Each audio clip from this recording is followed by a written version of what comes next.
Hello बच्चों, आज हम जो है एक क्रियाकलाप करेंगे। ठीक है, तो इसको हम नंबर 1 क्रियाकलाप देते हैं। अब जो है आपको क्या करना है, इसमें त्रिभुज के तीनों अंतःकोणों का योग 180 होता है।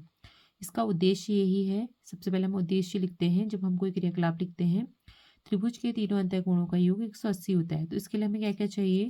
इसके लिए हमें सामग्री कैंची चाहिए, पेंसिल चाहिए, स्केल चाहिए, कलर पेपर चाहिए, सादे पेपर भी आप ले सकते हैं, और स्केच पेन भी आप मतलब एक्स्ट्रा में लिख सकते हैं कि अगर आप यहाँ पे कलर भी लिख सकते हैं, स्केच पेन या रंगीन जो भी है कलर ये लिख सकते हैं। तो इस क्रियाकलाप को करने के लिए हमें क्या करना है कि त्रिभुज के तीनों अंतःकोणों का योग 180 दिखाना है। तो सबसे पहले हमें क्या करना पड़ेगा, एक त्रिभुज काटना पड़ेगा। एक त्रिभुज की आकृति हम बनाएंगे। ठीक है, कोई से भी माप के आप बना लो। तो इस तरीके से ABC। ठीक है, हमने एक त्रिभुज बनाया, मैंने एक बनाया माप लेके, उचित माप लेके स्केल की सहायता से, क्योंकि स्केल की तो ज़रूरत इसमें पड़ेगी। ये कलर पेपर मैंने लिया है, तो इसमें आप अलग अलग भी ले सकते हैं। मैंने एक ही कलर, एक ही टाइप का लिया। तो इसकी जो माप है हमारी 6 है। ठीक है, यहाँ पे जो आधार है वो 6 है, और ये वाली माप 4 है, और ये 5.7 है AB वाली। ठीक है, यहाँ पे मैंने नीचे मेंशन कर दिया है कि इस तरीके से है। और सेम इसी माप का हमने एक त्रिभुज और काटा। ठीक है, इसी माप का काटा मैंने, बिल्कुल इसी के ऊपर से इसका बिल्कुल ये है। ये इसको मतलब हम कह देंगे सर्वांग सर्वांग आकृतियाँ क्या करती हैं, एक दूसरे को बिल्कुल ढक लेती हैं। ठीक है, ये 3 हमने प्रतिरूप बनाए इसके। ठीक है, इसकी छाया बनाई, मतलब बिल्कुल एक दूसरे को ये ढक लेते हैं। इस तरीके से हमने बनाए। ठीक है, बिल्कुल कोण वोण सब बराबर हैं इसके। इस तरीके से हमने बनाए। 1 2 3 बिल्कुल वही मेंशन कर दिया। ठीक है, अब मैंने 3 अलग अलग स्केच पेन यूज किए हैं ताकि उनमें आपको अंतर नजर आए। एक ब्लू कर दिया, एक ग्रीन कर दिया, और एक रेड कर दिया। ठीक है, अब हमने इस तरीके से रख दिया इसको। अब यहाँ पर क्या करूँगी मैं, इसी त्रिभुज को मैंने, क्योंकि सेम आपका बनाया है, तो ये क्या है, एंगल 3 है, यानी कि कोण 3 है।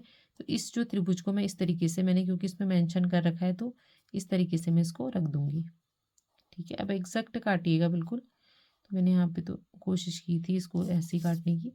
अब यहाँ पे दूसरा वाला जो एंगल है हम यहाँ मिला देंगे। ठीक है, अब इसको सही से मैंने इसमें इस तरीके से लिख दिया ना, तो इसलिए थोड़ा सा इसको ऐसे हो रहा है। इसको अब सीधे रेखा में ले लीजिए। इन तीनों को हमें मिलाना है ना, इनको हमें क्या बताना है कि 180 होगा। ठीक है, इस तरीके से इसको ढंग से आप इस तरीके से जोड़ दीजिएगा। तो आप देख रहे हैं कि यहाँ पर क्या हो रहा है, ये जो त्रिभुज है हमारे, ये तीनों एक सीधी रेखा पे, ये जो तीनों कोण है हमारे, ठीक है, ये तीनों त्रिभुज के जो है तीनों कोण हम ऐसे मिला रहे हैं, तो ये एक एक सीधी रेखा पे हमें मिल रहे हैं।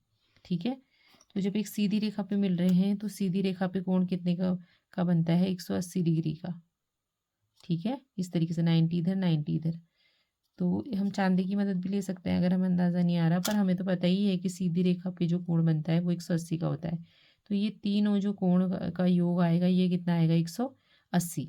ठीक है, तो यहाँ से ये सिद्ध हो जाता है। तो इसकी क्रियाविधि में हम क्या लिखेंगे, सबसे पहले उचित माप लेकर हमने स्केल की सहायता से त्रिभुज ABC बनाया। उसी माप के उसके 2 और प्रतिरूप बनाए, सर्वांग त्रिभुज बनाए, और उसके बाद हमने उनको इस प्रकार से जोड़ा कि हमने 3 1 और 2 लिया 180। तो इसको आगे पीछे भी ले सकते हैं, जैसे 1 फिर 2 फिर 3, इसकी सीरीज चेंज कर देंगे तो 180। तो यही इसका परिणाम है। तो इस प्रकार त्रिभुज के तीनों कोण मिलकर एक सरल कोण बना रहे हैं। तो एक सीधी रेखा पे जो कोण होता है वो कितने डिग्री का होता है, 180 डिग्री का। इस तरीके से ना, ये 180 डिग्री का होता है। ठीक है, 90 इधर और 90 इधर। अगर माने यहाँ से एक लाइन खींच दूँ मैं, तो 90 इधर 90 इधर, ये ठीक है, तो 180 डिग्री का। तो यही इन त्रिभुजों से सो रहा है कि एक पूरी लाइन है, उस पे जो कोण बन रही है तीनों 180 के। तो ये क्रियाकलाप दर्शाता है कि त्रिभुज के तीनों कोणों के की मापों का योग कितना होता है, 180 होता है। तो इस क्रियाकलाप की मदद से आप इसको दिखा सकते हैं।